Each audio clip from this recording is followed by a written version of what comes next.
Lecture 9, Evangelization. In Lecture 7, we studied the rise of the barbarian tribes. Recall that, according to Belloc in The Great Heresies, the Western Roman Empire was neither, in the proper meanings of the words, invaded nor conquered barbarian tribes. Instead, Belloc argues, a gradual migration of peoples from Northern Europe to Western Europe and places by, in particular North Africa, took place. The tribes relocated to benefit from the higher standards of living that the Roman Empire offered. As members of these tribes began to take key leadership positions within the Roman Empire while retaining their loyalty to the tribes, the Western Roman Empire was weakened until it finally crumbled and imploded. It then was taken over by tribal leaders.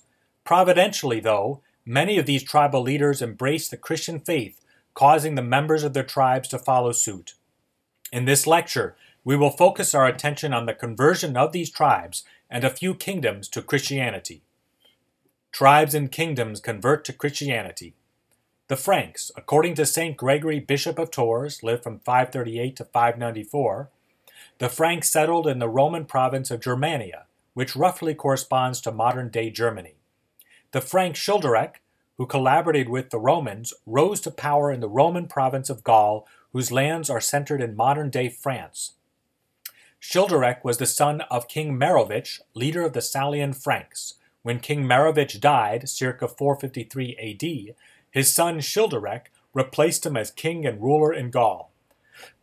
The Frankish Merovingian dynasty that Childeric was a member of is named both after his father and his tribe. Childeric was in turn succeeded by his son Clovis I. Clovis is credited with uniting the various groups of Franks under his rule. He also was a key person in bringing his people into the Catholic faith. First, though, he was brought into the Catholic faith by his Burgundian wife Clotilde, a devout Catholic. Once Clovis was baptized, his people were expected to follow his example, and they did. And in your transcript, I include an excerpt from Gregory of Tours' History of Franks, in which he describes more than 3,000 soldiers receiving baptism along with King Clovis. These conversions and subsequent Frankish conversions to the Catholic faith helped to stem the tribe of tribal conversions to the Christian heresy of Arianism. In 507, Clovis further stemmed this tide by defeating the Arian Visigoths at the Battle of Noyers. Once defeated, the Visigothic Arian kingdom was restricted to Hispania, which roughly corresponds to modern-day Spain. Eventually, the Merovingian dynasty that Clovis was a member of began losing its power to a functionary of the king called the Mayor of the Palace. One notable Mayor of the Palace was Charles Martel. In 732, under the strong leadership of Charles Martel, the Muslims under the Umayyad Caliphate, which had overtaken the Roman provinces of Hispania and Septimania, southern France, were defeated in the Battle of Poitiers. Prior to papal announcement, Pepin the Short, like his father, was serving the Merovingian king as the mayor of the palace. In 754, Pope Stephen II, reigned 752 to 757, reaffirmed Pepin as king of the Franks by reconsecrating him. These papal interventions signaled the beginning of a new dynasty, the Carolingian dynasty named after Charles Martel. Out of gratitude, King Pepin defended papal territory from the threat posed by the Lombards. Visigoths. The Visigoths were the Western Goths who, led by Alaric I in 410 AD, sacked Rome. Shortly after sacking Rome, they gained control over land we associate with Spain, Portugal, and southern France. Since these Visigoths had converted to Arianism, their defeat at the 507 Battle of Noyers by the Catholic military leader Clovis I and Frankish troops is a significant event in Catholic history. If they had not been defeated, it is likely that Arianism would have spread significantly beyond the borders of the Visigothic kingdom, that, after the battle, became limited to the lands of modern-day Spain and Portugal. That same century, the Visigothic king Recared I converted from Arianism to Catholicism, and in so doing brought his countrymen with him into the Catholic faith. In 589 AD, a Catholic local council called the Third Council of Toledo was held. This council, led by King Ricared I, officially rejected Arianism and embraced Catholicism as the official religion of the Visigothic kingdom. And in your transcript, I provide an excerpt from a primary source by the church historian St. Isidore of Seville in his History of the Goths, Vandals, and Suevi, where he describes Ricared converting. The Catholic status of the Visigothic lands ended in 712, when at the end of the Battle of Guadalete, 711 to 712, the Visigoths were defeated by the Islamic Umayyad Caliphate. Not until 1492, during the Spanish Reconquista, led by Queen Isabella and King Ferdinand, did Spain revert to the Catholic faith. Angles, Saxons, Jutes, and Celts. Christian presence in what we call the UK, United Kingdom, dates to the 1st centuries AD. Historical record indicates that Christians were present there since 177 AD. Three of this land's earliest Christian martyrs were Alban, Aaron, and Julius. Some historians identify the martyrdoms in the Roman province of Britannia, when Emperor Diocletian held an empire-wide persecution of Christians. Other historians, though, date their martyrdoms a bit later. A famous early post-persecution Christian from Britannia was Saint Patrick, lived in the 400s. When he was only 16 years old, he was kidnapped by Iberian pirates and forcefully taken to the island we now call Ireland. At this time, this island was called Hibernia, a name which originated from the Romans. St. Patrick was held captive in Hibernia for a few years until he successfully escaped to rejoin his family back in Britannia. Back home, he grew in the Catholic faith and opened his heart to God. Following a God-given inspiration, Patrick returned to the land of his kidnappers to evangelize. Details about his life come from two letters that St. Patrick wrote in Latin, his Confessio and his letter to the soldiers of Coryticus, or Epistola, Annals and Hagiographies. And I'm going to read a little excerpt from one of his letters. I, Patrick, a sinner, a most simple countryman, the least of all the faithful and most contemptible to many, had for father Deacon Calpurnius, son of the late Potitus, a priest of the settlement Vicus of Banavem Tabernae. He had a small villa nearby where I was taken captive. I was at that time about 16 years of age. I did not indeed know the true God, and I was taken into captivity in Ireland with many thousands of people, according to our deserts, for quite drawn away from God. We did not keep his precepts, nor were we obedient to our priests who used to remind us of our salvation. And the Lord brought down on us the fury of his being, and scattered us among many nations, even to the ends of the earth, where I, in my smallness, am now to be found among foreigners. And after a few years I was again in Britain with my parents, and they welcomed me as a son, and asked me in faith that after the great tribulations I endured I should not go anywhere else away from them. And of course there, in a vision of the night, I saw a man whose name was Victoricus, coming as if from Ireland with innumerable letters, and he gave me one of them. And I read the beginning of the letter, the voice of the Irish. And as I was reading the beginning of the letter, it seemed at that moment to hear the voice of those who were beside the forest of Folklot, which is near the western sea, and they were crying as if with one voice, We beg you, holy youth, that you shall come and shall walk again among us. And I was stung intensely in my heart so that I could read no more, and thus I awoke. Thanks be to God, because after so many years the Lord bestowed on them according to their cry. End of quote. The centers where Irish Catholicism developed around were monasteries.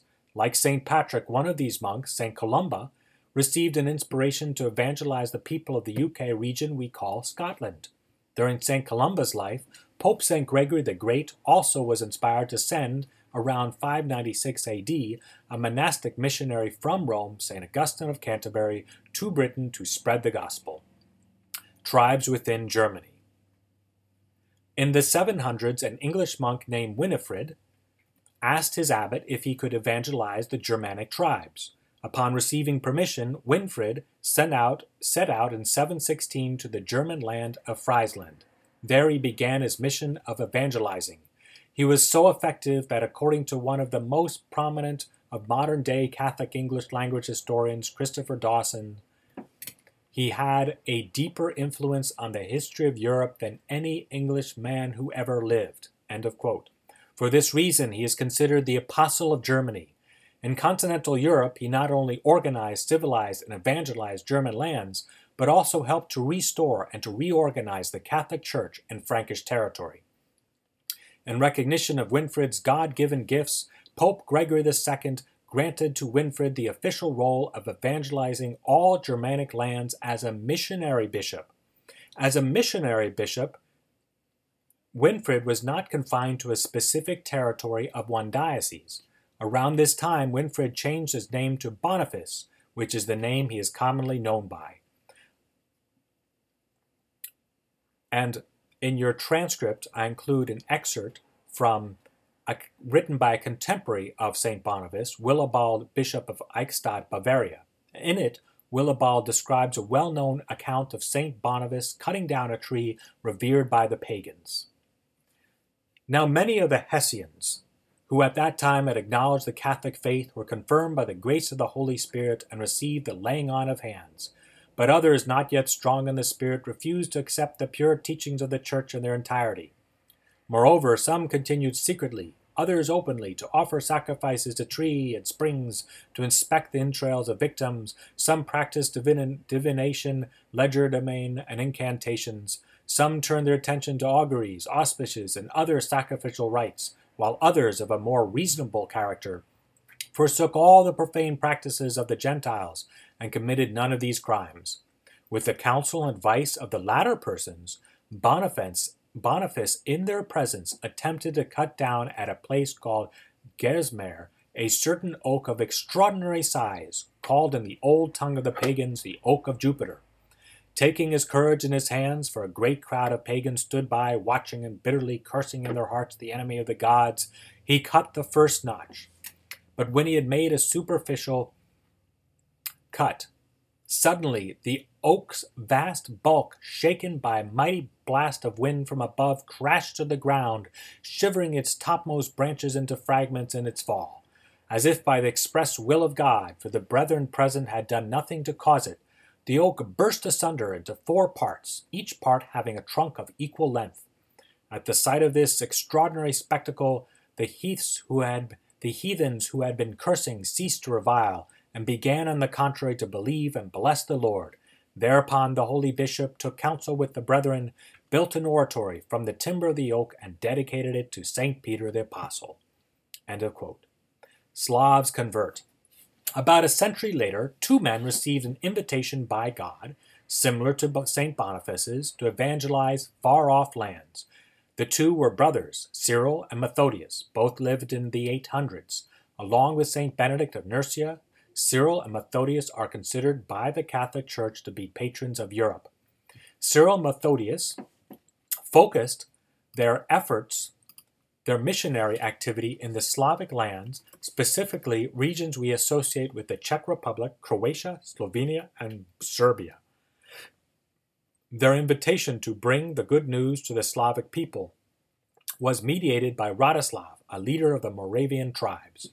In 862, Radoslav asked Michael III, Emperor of Constantinople, to send missionaries to evangelize the Moravian people.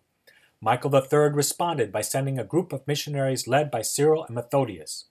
In evangelizing the Slavic people, Cyril and Methodius wanted to translate the Bible and the Mass into Slavonic, but were unable to do so since at that time the Slavonic language lacked an alphabet.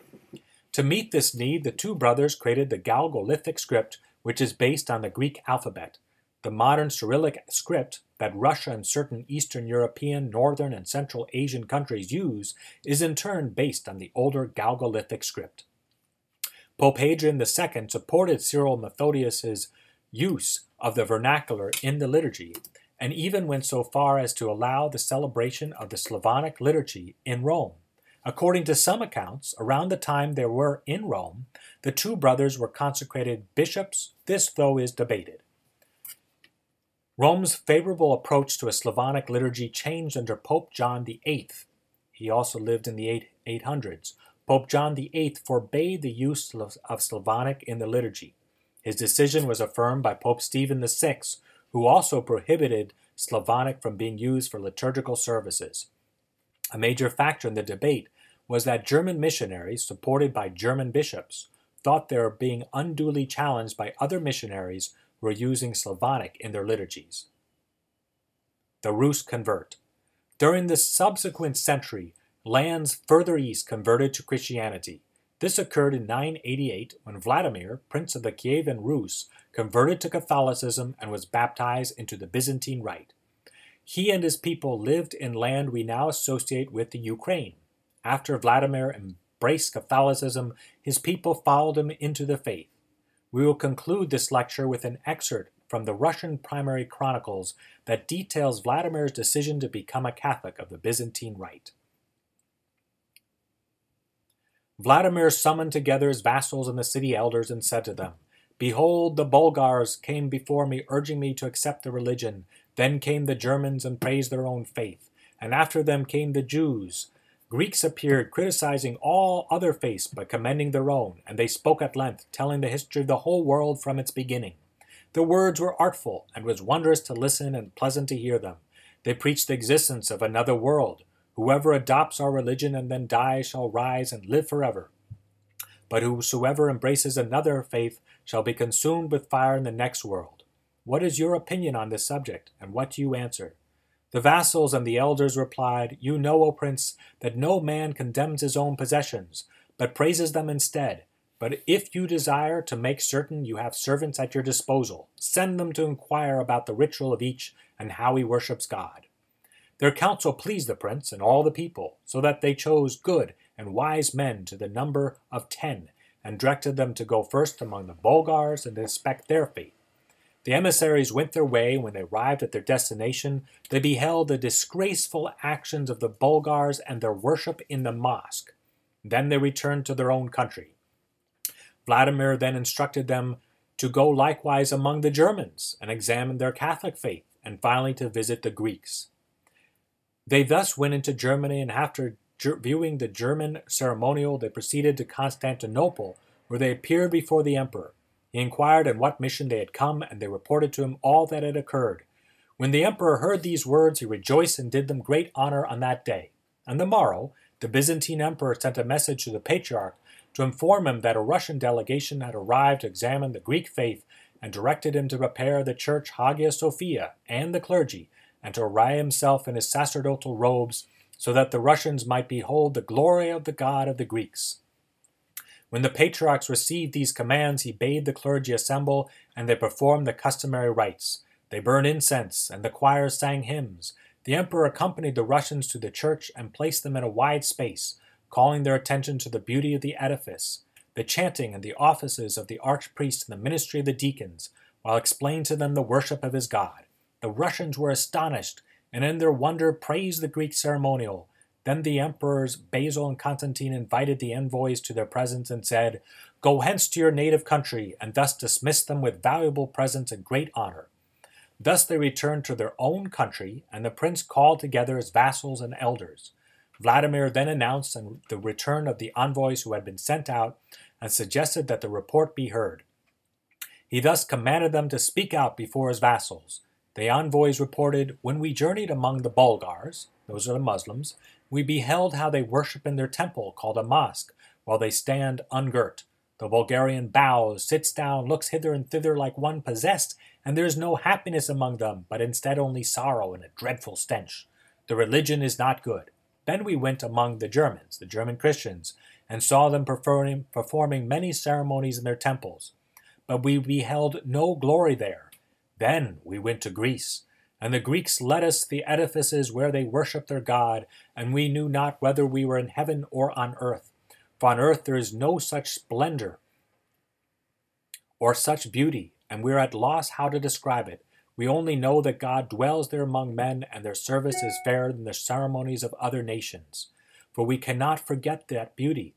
Every man, after tasting something sweet, is afterward unwilling to accept that which is bitter, and therefore we cannot dwell longer here. Then the vassal spoke and said, "If the Greek faith were evil, it would not have been adopted by your grandmother Olga, who who was wiser than all the other men. Vladimir then inquired where they should all accept baptism, and they replied that the decision rested with him. By divine agency, Vladimir was suffering at that moment from a disease of the eyes and could see nothing, being in great distress. The princess declared to him that if he desired to be relieved of this disease, he should be baptized with all speed, and otherwise it could not be cured. When Vladimir heard his message, he said, "If this proves true, then of a surety is the God of the Christians great," and gave order that he should be baptized. The Bishop of Kherson, together with the prince's priests, after announcing the tidings, baptized Vladimir, and as the bishop laid his hand upon him, he straightway received his sight. Upon experiencing this miraculous cure, Vladimir glorified God, saying, "I have now perceived the one true God." When his followers beheld this miracle, many of them were baptized. Thereafter, Vladimir sent heralds throughout the whole city to proclaim that if any inhabitant, rich or poor, do not betake himself to the river to be baptized, he would risk the prince's displeasure. When the people heard these words, they wept for joy and exclaimed in their enthusiasm, "If this were not good, the prince and his boyars would not have accepted it."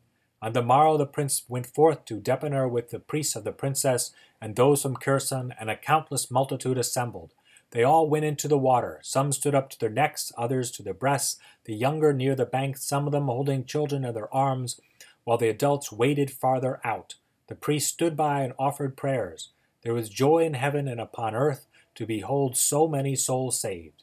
When the people were baptized, they returned each to his own abode. God bless.